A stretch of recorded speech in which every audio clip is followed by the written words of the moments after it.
This is TWiT. Quickly, before I go off and buy a new Inspiron, Patch Tuesday tidbits. This was a big one.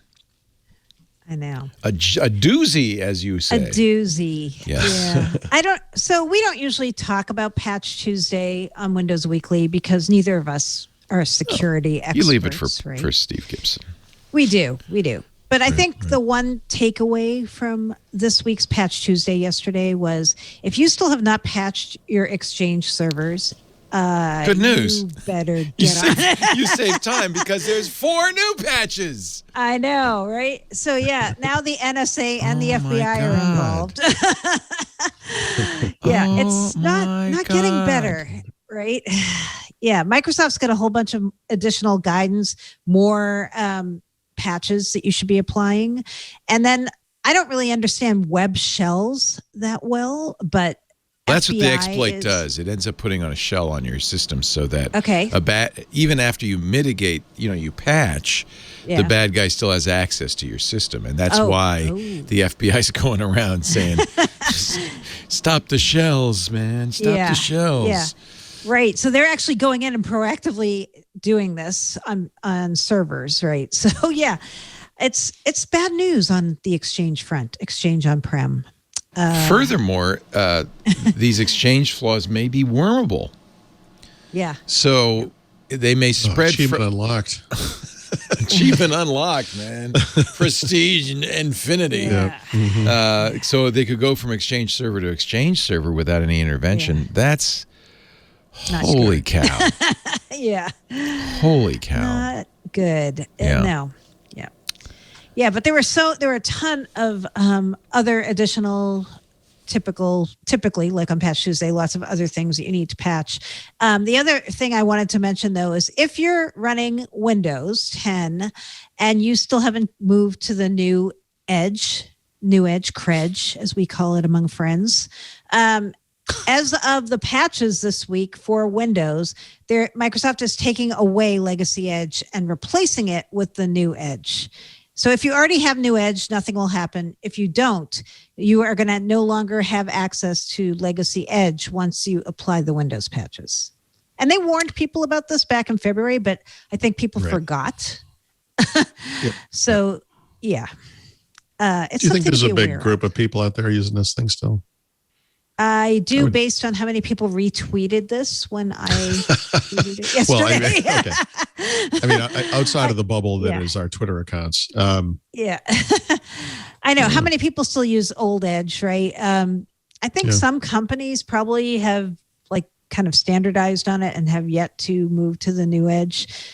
And obviously, there's still people who use IE11, so I guess there probably are people who use the old Edge. Oh, boy.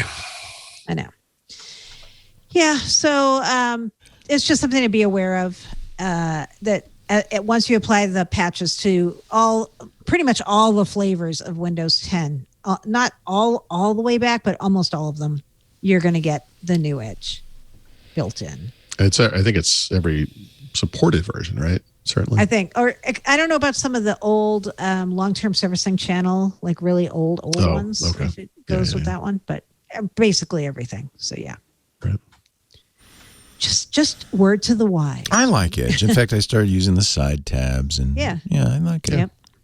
Yeah, it's cool. It's comfortable. It's comfy. Like an old pair of shoes. I see no reason to run out and get a different browser. Oh, I think about this all the time. What are you looking at? That person who you finally get everything just right, and you're like, all right, how can I screw this up? Now what can I do? Yeah, Yeah. I can't. This is you're that guy. Yeah, you're that guy. It's dangerous. Yeah, it's not good. You should use Linux, Paul. There's something you can do every day. You can screw up your computer anytime. I am going to be doing some kind of a Linux thing soon. Are you? That's coming. Yeah. Talk to me because I'm your one-stop shop for Linux BS. Well, okay, so I don't want to sidetrack the entire podcast, but off the topic. Oh, let's, because it's Xbox time anyway. Oh, no, okay, go ahead. If you had to choose a Linux distribution for me, for you?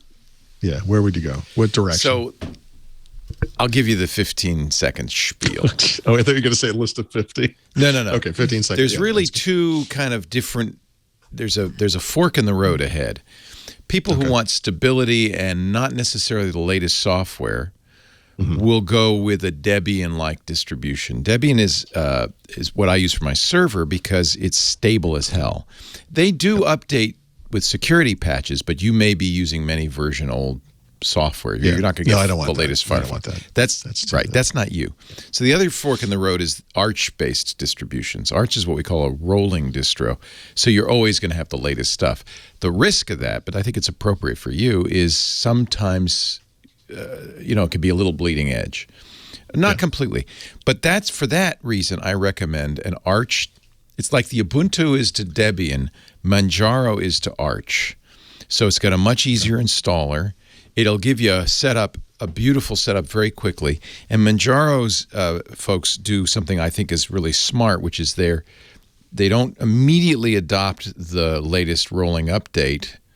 They wait a week or two to see if there's a problem, and then they do it.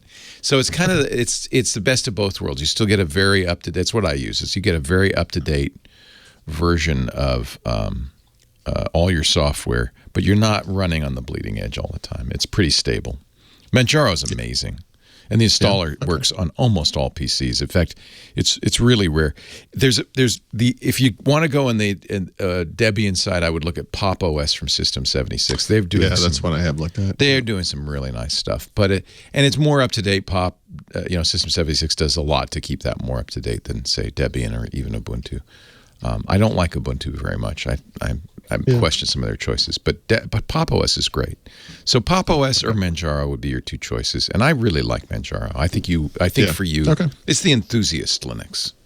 There you go. Yeah, it's what I use on my Aurora. I don't want the Surface Laptop Linux. I want the enthusiast. You want the ThinkPad Linux. What are you going to run it on?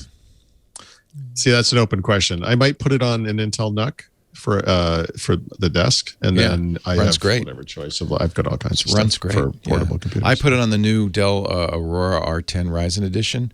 It's got an NVIDIA 3080. Everything works out of the box. Wow. It's you immediately get NVIDIA drivers. It's really it couldn't be simpler. It's really good. I can send you my my setup list. Maybe I'll send you that stuff I do. Yeah, that'd be great. Because do you use Chocolatey on Windows? No. So that's but I bet I could imagine wanting it on Linux for sure. Well, and all Linux is done with a package manager, which makes it so much easier for this. Yeah. Honestly, given how often I build and rebuild computers, I should use a package. You should use Chocolatey, yeah. But Chocolatey, the nature of Windows isn't quite as complete as a real package manager would be, and I mean you're going to love Manjaro. I use Pacman is the default package manager. Pacman, but I use a third-party thing called Yay, because the other thing that's great about the Arch distros is there's something called the Arch user repository, where if it's not available in the main distribution, almost certainly somebody's going to build it for the AUR, and it's incredible. I mean, you can get anything. It's really good, including probably COVID-19, but that's another story.